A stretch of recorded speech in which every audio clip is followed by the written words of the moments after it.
Então vamos lá, vamos falar do objeto da memória, né? Quando eu lembro episodicamente de um evento, qual é o conteúdo da minha memória? Isso é uma questão filosoficamente pertinente, né? Será que o conteúdo da minha memória é o evento lembrado, o evento em si? Que pode ser meio estranho, né? Como é que um evento que está no passado, talvez nem exista mais, dependendo da sua metafísica aí do passado, pode ser o conteúdo da minha memória? Ou será que o conteúdo da minha memória é um tipo de representação do passado? Essa parece ser até a opção mais óbvia, né? Mas a gente vai ver que ela dá alguns problemas, tá? Para a epistemologia.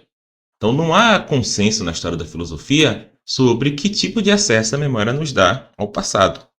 Mais especificamente, se esse acesso é mediado, ou seja, mediado por imagens mentais, né? Ou seja, quando o conteúdo da minha memória é uma imagem mental, e essa imagem mental é sobre o passado, ou se ele não é mediado por imagens mentais, ou seja, o conteúdo da minha memória é o evento passado.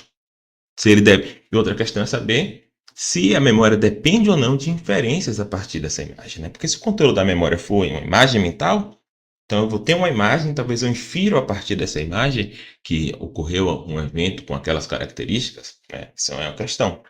Essa questão é relevante porque diz respeito ao tipo de justificação que a memória pode dar, por exemplo, sobre a existência desses eventos que são lembrados, né? O que está à espreita aqui, né, é obviamente o ceticismo acerca do conhecimento do passado, né? Porque se o conteúdo da memória for um tipo de imagem mental, o que é que nos permite inferir a partir dessa imagem mental a existência de um objeto passado, né? Pode pensar aqui no Berkeley, né? Então, um vídeo aqui sobre o Berkeley no canal. Essa inferência a partir de imagens mentais de objetos no presente, que é a mesma questão em relação ao passado. Só que no passado, a relação ao passado talvez seja até mais pertinente à questão, né? Então, a partir dessa discordância, geralmente se distingue dois tipos de teoria da memória episódica, tá? Teorias representacionais, né? O conteúdo da memória episódica é uma representação, ou indiretas, né? Porque nosso acesso ao objeto no passado, ao evento, etc., é mediado por uma representação, ou teorias diretas, né? O conteúdo da minha memória é o evento. A memória me dá acesso direto aos eventos, né?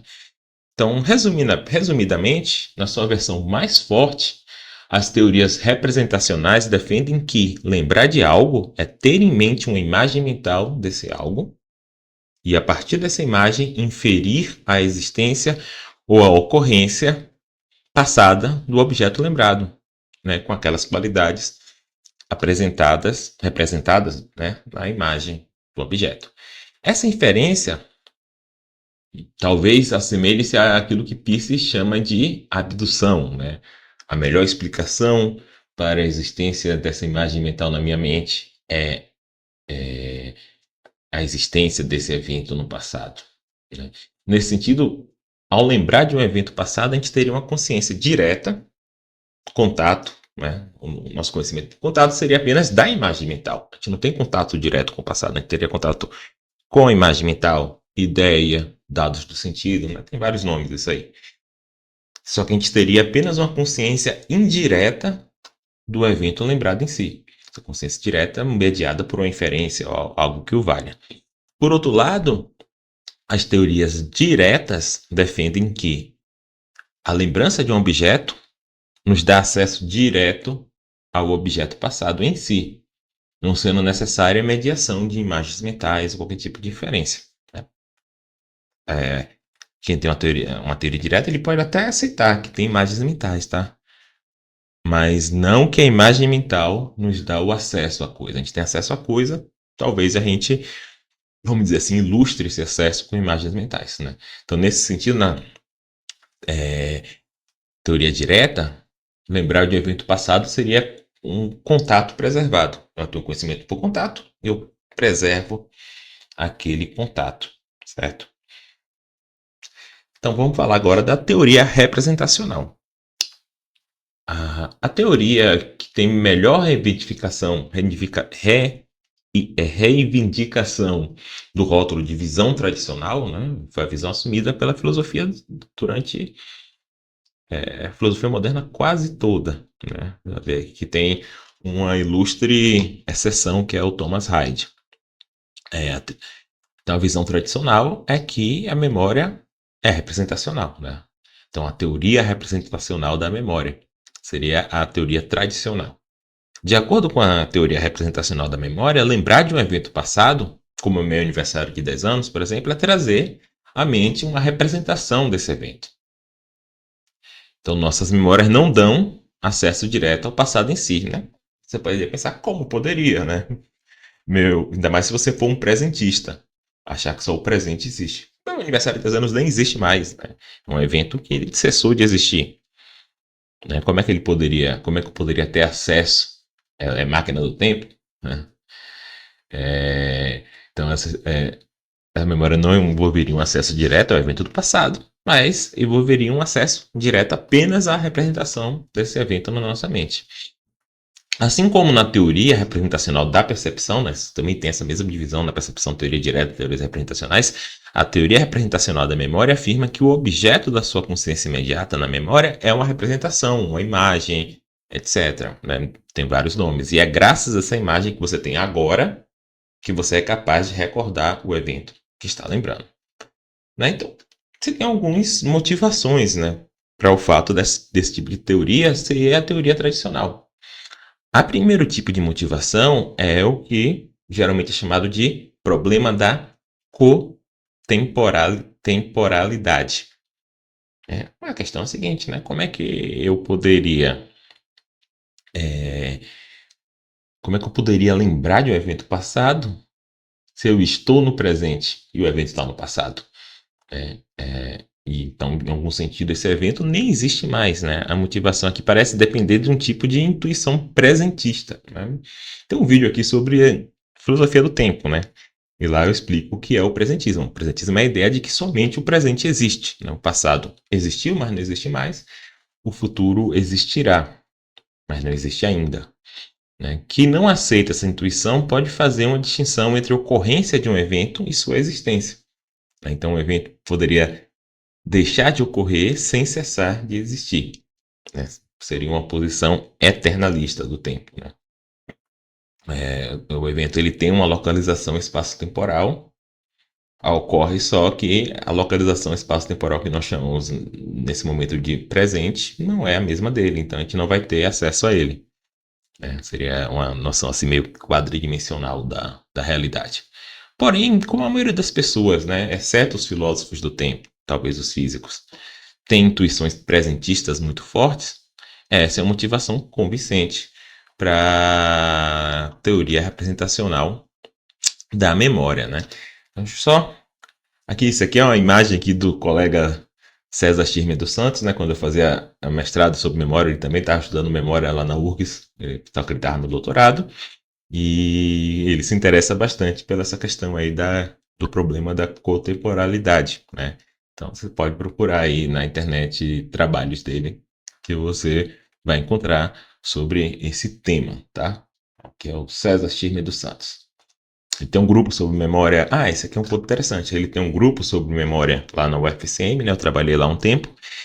E o pessoal que traduziu o livro aqui comigo, né, eram alunos da UFCM, foram meus alunos, alguns. E alguns deles eram, alguns ainda são, do grupo de memória do César. Né? Então, uma homenagem aqui ao César, ao grupo de memória da UFCM. Outra motivação, gente, para a teoria representacional da memória é a possibilidade do erro. Tá? Então, deixa eu só botar aqui, pegar uma imagem aqui meio psicodélica. Aqui, possibilidade do erro. No estudo da percepção, você tem um chamado argumento da alucinação. Tá? Por isso que eu peguei essa imagem psicodélica, que é frequentemente utilizado para defender as teorias representacionais da percepção. Então, esse argumento parte da constatação de que, quando uma pessoa alucina, um objeto qualquer, eu tomei o LSD e estou aqui vendo um dragão, ela não está aprendendo diretamente o objeto, né? Eu não estou em contato com o dragão. E pode nem existir. No caso, o dragão nem existe, creio eu. Mas tem apenas uma imagem mental do objeto, né? Durante a alucinação, a pessoa não consegue distinguir entre percepção do objeto e a mera apreensão da imagem mental dele. Mas se a percepção de um objeto é subjetivamente indistinguível da apreensão de uma imagem mental do objeto, né, no caso do dragão, deveríamos concluir então que perceber um objeto é apreender uma imagem mental dele. Né? Então, o que distingue a alucinação da percepção verídica, segundo essa perspectiva? Pô, nos dois casos você está tendo imagens mentais. O que distingue é que em um caso a imagem mental está relacionada a um objeto real, a percepção verídica, no outro caso não está. Né? Parece ser uma explicação bastante simples, convincente do que acontece na alucinação. Mas se essa é uma explicação boa do que acontece na alucinação, então parece que a percepção, mesmo a verídica, ela se dá através de imagens mentais. É essa aqui a razão por trás desse tipo de argumento. E esse argumento ele pode ser estendido ao estudo da memória por meio do argumento das falsas lembranças. Né? Quando alguém tem uma falsa lembrança de um objeto, hoje em dia está na moda esse negócio de efeito Mandela, né? Eu fiz minha dissertação foi sobre falsas lembranças, né? Eu nunca ouvi esse termo, nunca li esse termo em nenhum livro, efeito Mandela, né? Seriam falsas lembranças coletivas, né? Então, assim, hoje em dia talvez eu não precise argumentar tanto para a existência de falsas lembranças, porque parece que as pessoas aceitam, né? Então aqui seria a mesma coisa, basicamente, né? Quando eu tenho uma falsa lembrança, eu não estou aprendendo o objeto do passado, porque talvez ele nem exista. Eu estou aparentemente aprendendo uma imagem mental que é uma representação incorreta de um objeto, né? Mas, novamente, do ponto de vista da primeira pessoa, a falsa lembrança é indistinguível de uma lembrança verídica. Caso contrário, ninguém tomaria uma falsa lembrança como lembrança, né? Então, portanto, conclui-se que o objeto da lembrança é uma imagem mental. Somente inferimos, a partir dessa imagem mental, a existência de um objeto. Deixa eu dar aqui uns exemplos de falsa lembrança, né? Interessantes. Esse cara aqui é um psicólogo chamado Donald Thompson. Né? Aconteceu com ele uma coisa bem interessante. Né? Inclusive, ele colaborou com Andrew Tuvin, né? Que é o cara que um dos primeiros estudiosos, né, pelo menos que colocou esse nome da memória episódica. Então ele colaborou com Tuvin numa série de experimentos, né, que levaram a uma proposição de uma tese sobre como é que a memória codifica conteúdos. E aí, após a colaboração que o Thompson teve com Tuvin, Thompson começou a pesquisar distorções da memória, em particular casos de erro na identificação de suspeitos por testemunhas oculares, que é algo que acontece muito, né? Até problemas sociais seríssimos isso. Só que aconteceu uma coisa com ele em 75 muito estranha. Em 75, Thompson ele foi convocado para testemunhar num crime. Embora ele tivesse acostumado com essa observação, dessa vez era diferente. Ele era o acusado, né? A descrição dele coincidia quase perfeitamente com um cara que tinha abusado de uma mulher e ela reconheceu ele como o criminoso, né? Por sorte, o Thompson ele tinha um álibi bastante bom, né? Ele estava, no momento do crime, ele estava ao vivo na televisão, falando sobre memória, né? No programa em televisão. E aí, durante as investigações, ficou claro que provavelmente a vítima ela estava assistindo o programa na televisão quando aconteceu o ocorrido e ela confundiu o criminoso com o cara que estava dando a entrevista. Né? Após ser esclarecido, ele foi liberado, né? Após esclarecimento. Né? E aí, esse caso aqui está em um livro chamado Os Sete Pecados da Memória. Deixa eu pegar aqui. Sai, cachorro.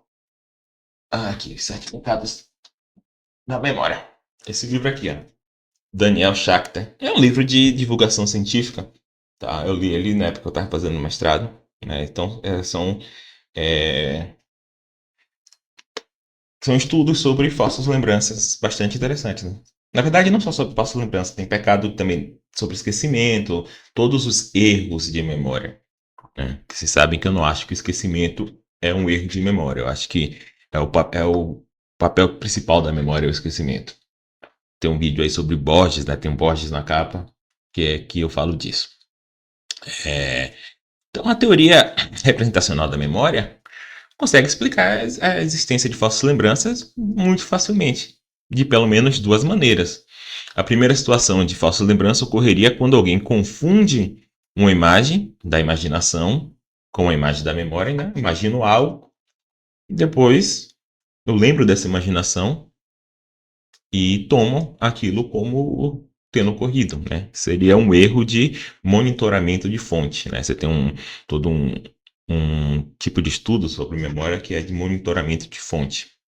Então, nesse caso, a pessoa pode erroneamente acreditar que está lembrando de um evento passado, quando na verdade está apenas imaginando ou criando uma imagem mental. O segundo tipo de situação poderia ocorrer quando a pessoa faz uma inferência incorreta sobre a existência ou ocorrência de um evento específico com base nas suas memórias. Por exemplo, a pessoa pode erroneamente inferir que um evento específico realmente ocorreu com base nas suas lembranças, mesmo que essas lembranças sejam imprecisas, distorcidas ou até mesmo completamente inventadas. Então, aqui um exemplo do primeiro tipo, né?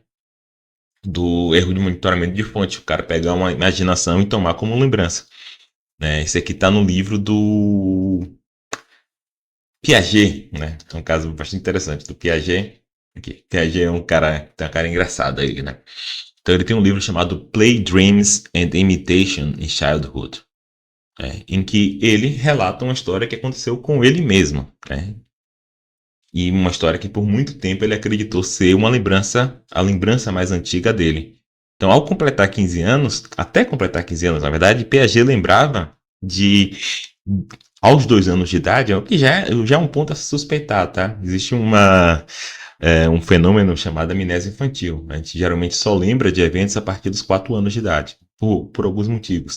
Talvez tenha a ver com mortes de neurônio, né? Mais ou menos nessa época, a gente tem uma morte massiva de neurônios no cérebro, né? Parece que o cérebro, ele, né, se supõe que o cérebro é muito móvel no começo da vida e ali nessa idade dos 3, 4 anos ele consolida determinados tipos de pensamento, de configuração, e a gente tem uma morte de neurônios e isso coincide com a amnésia infantil, né? Que a gente só lembra das coisas a partir do 4. Mas Piaget achava que ele lembrava de um evento aí aos 2 anos de idade em que ele teria sido salvo de uma tentativa de sequestro por sua babá. Então ele descreve vividamente a cena em que ele estava sentado no seu carrinho de bebê, sendo empurrado pela babá no Champs-Élysées, quando o homem tentou sequestrá-lo, né? E ele, inclusive, relata que ele sentia sendo seguro pelo cinto do carrinho, o homem puxando ele, enquanto a babá bravamente se colocava entre o sequestrador e ele, né? Piaget lembrava dos arranhões sofridos pela babá, da perseguição policial. Ele tinha toda essa lembrança vívida aí disso que ocorreu quando ele era um bebê. Então ele conseguia visualizar toda essa cena e até mesmo localizá-la perto da estação de metrô, lá da Champs-Élysées. No entanto, anos depois, sua antiga babá confessou que ela inventou a história toda. Talvez ela queria um aumento. Ela inventou, que tinha salvado Piaget de um sequestrador. E ela tinha inventado isso porque ela queria ganhar uma recompensa, né?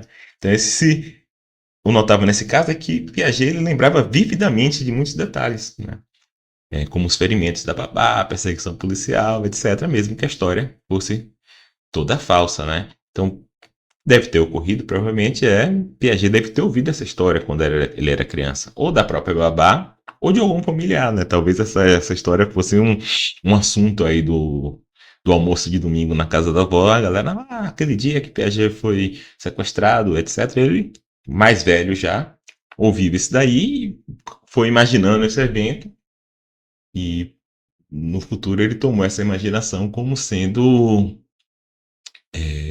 uma memória, né? Então esse caso aqui é próximo de uma questão levantada pelo poeta Goethe, né?